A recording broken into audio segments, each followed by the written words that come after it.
In this module, we will basically have an overview about oxygen carriers present in living systems. In this regard, we will first try to understand the need for oxygen carriers in living systems. Then, learn about the different kinds of oxygen carriers in vertebrates and invertebrates. Learn about the structure of oxygen carriers, hemocyanin, hemerythrin and hemoglobin, and understand the role of transition metal ions in these oxygen carriers.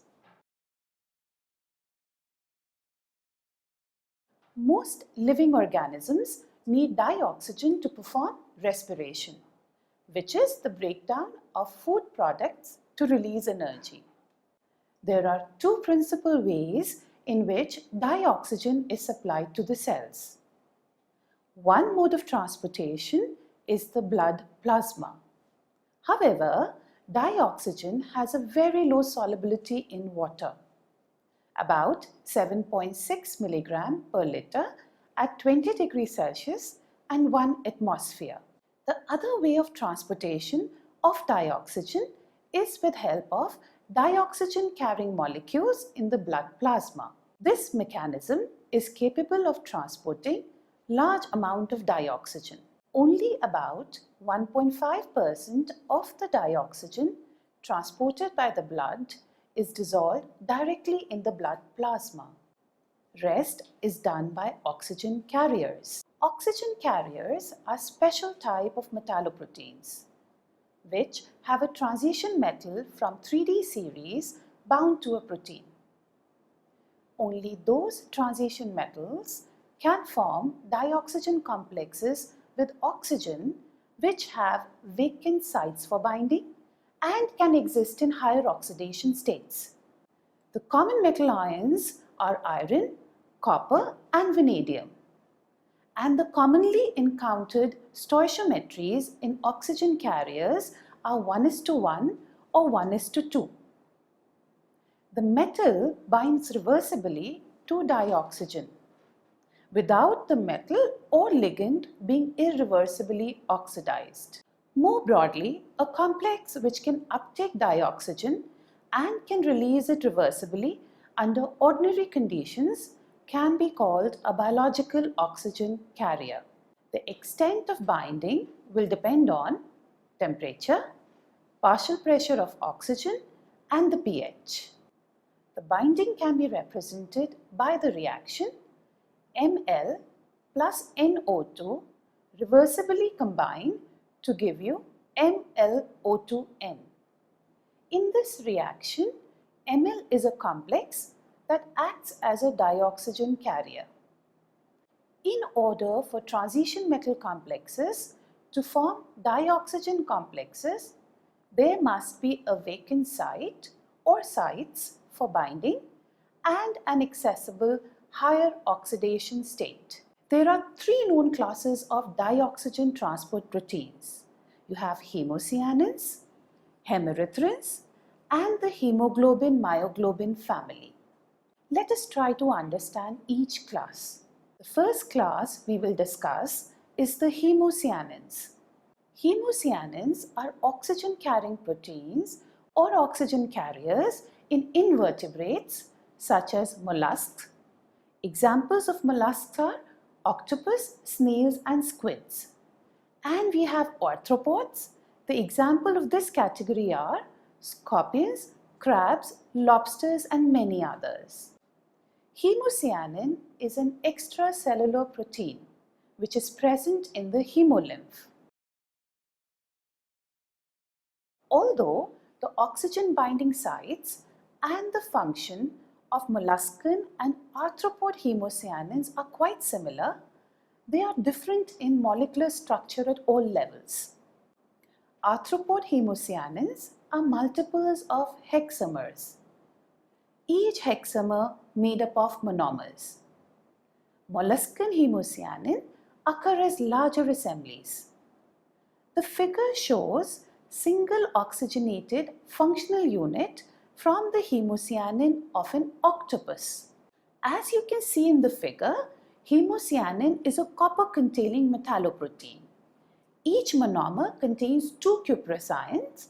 Cuprous ion is copper in +1 oxidation state. And you have an empty cavity which is present between the two cuprous ions. This cavity accommodates the dioxygen. One molecule would bind reversibly to one dioxygen. The copper-copper bond distance in hemocyanin is 460 picometer. The coordination number of each copper is 3. This coordination number is satisfied by 3 histidine residues from the protein. So the geometry around each copper is a distorted trigonal pyramidal geometry. There are 2 phenylalanine residues which are in close proximity to the histidine residues. These phenylalanine residues provide a hydrophobic environment at the active site. The binding of dioxygen to the copper 1 at the active site leads to many changes. Your copper is oxidized from +1 state to the +2 state. The dioxygen is reduced to the peroxide species, which is O2 2-. Coordination number of each copper changes to 5 from 3. This leads to a change in geometry of each copper. The geometry is now square pyramidal. Earlier it was trigonal pyramidal. The equatorial plane has 2 histidyl imidazole nitrogens and the bound oxygen. They are coordinated to copper, which is present at the center of the equatorial plane. And the third histidyl residue, the nitrogen, is axially coordinated to copper. The copper-copper distance decreases to 360 picometers from 460 picometers. And the color of the protein changes from colorless to blue. In hemocyanin, oxidative addition of dioxygen occurs. The evidence for the peroxo linkage comes from Raman spectroscopy. The stretching frequency for the OO stretch is observed at 744 cm inverse. The theoretical stretching frequency for peroxo is 740 to 930 cm inverse. This confirms the presence of peroxo. Experiments using asymmetrically labeled dioxygen have proved conclusively that the coordination of dioxygen to copper 2 is symmetrical, as can be seen in the figure. The next class of oxygen carriers we're going to study is hemerythrin. Hemerythrin is a reversible oxygen-binding metalloprotein. It is found in the blood cells of a few marine invertebrates. It is colorless in the deoxy form, and on oxygenation the color changes to purple-red. It is an oligomeric protein generally found in an octameric form. The dimeric, trimeric and tetrameric forms of hemerythrin are also known.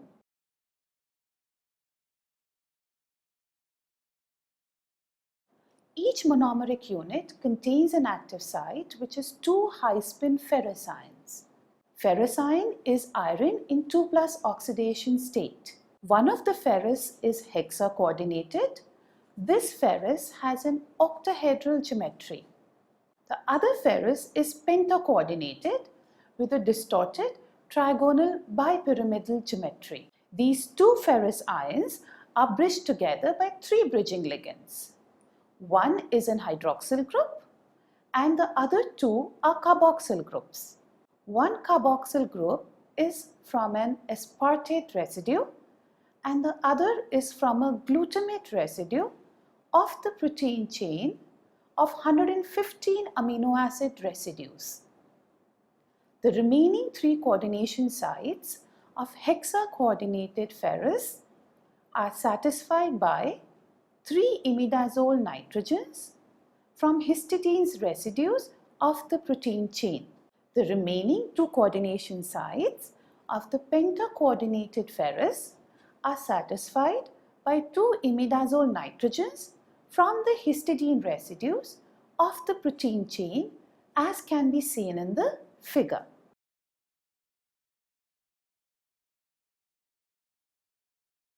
One monomeric unit of hemerythrin binds one dioxygen. The dioxygen adds to hemerythrin in an oxidative manner, resulting in the formation of ferric, that is iron in +3 oxidation state, and the peroxide. Unlike hemocyanin, here the oxygen binds asymmetrically.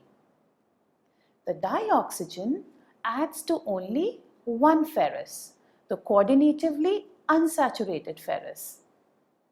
This oxidative addition is followed by the shifting of proton from the bridged hydroxyl to the bound peroxide, resulting in the formation of hydroperoxo group, that is a OOH group. This hydroperoxo group is hydrogen bonded with the mu oxo group, as can be seen in the figure. Experimental support for the structures has also been obtained. By use of radioisotope experiments, it was established that dioxygen binds asymmetrically in oxyhemerythrin. Single crystal X-ray diffraction study of oxyhemerythrin has shown end-on coordination of dioxygen to only one iron. The last but the most important oxygen carrier we will discuss in this module is hemoglobin. All of us know that hemoglobin is a biomolecule which carries oxygen in our bodies. Let us now try to understand its structure. It is a globular, iron-containing metalloprotein with a quaternary structure. It is found in red blood cells, also called RBCs, of mammals and other animals. Each RBC has 640 million molecules of hemoglobin. The synthesis of hemoglobin occurs in the developing RBCs in the bone marrow. Hemoglobin transports dioxygen from the lungs to the tissues, where this oxygen is used to oxidize glucose. This process serves as a source of energy required for cellular metabolic processes. Hemoglobin also plays a role in transport of carbon dioxide and hydrogen ions. The dioxygen carrying capacity of 1 liter of blood increases from 5 ml to 250 ml because of the presence of hemoglobin. The dioxygen binding capacity of hemoglobin is 1.34 ml of oxygen per gram of hemoglobin. Hemoglobin has many firsts to its credit. It is the first protein to have been crystallized. The first protein with a recognized physiological purpose. The fact that it transports oxygen was discovered in 1864, and its role in CO2 transport in 1904. One of the first proteins to have its molecular weight and primary sequences established. One of the first proteins to have its tertiary and quaternary structures determined by X-ray crystallography.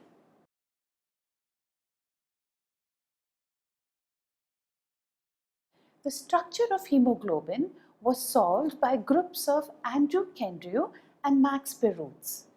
It is a tetramer with 4 subunits as shown in the figure. The figure shows the structure of human hemoglobin. As you can see in the figure, each subunit contains a single molecule of heme and a polypeptide chain. Heme is iron 2 protoporphyrin complex. Porphyrins are heterocyclic compounds formed by fusion of 4 pyrrole rings linked by methine bridges. An iron is present at the center of the protoporphyrin ring, coordinated to the 2 nitrogens of the ring. Different types of hemoglobin are present during fetal and adult life. They differ in the kind of the polypeptide chain. The adult hemoglobin, represented as Alpha 2 beta 2 or HbA, or also as HbA1, is the normal hemoglobin in adults. It has 2 alpha polypeptide chains and 2 beta polypeptide chains. The alpha chain has 141 amino acid residues and the beta has 146 amino acid residues. Minor adult hemoglobin, represented as alpha 2 delta 2 or HbA2, has 2 alpha and 2 delta polypeptide chains. Fetal hemoglobin, represented as alpha 2 gamma 2 or HbF, is composed of 2 alpha and 2 gamma polypeptide chains. A normal adult has all 3 kinds of hemoglobin in the approximate amounts of 97.5% HbA, 2% HbA2 and 0.5% HbF.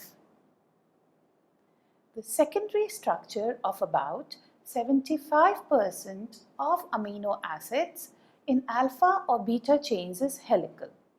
Each polypeptide chain contains heme in the heme pocket.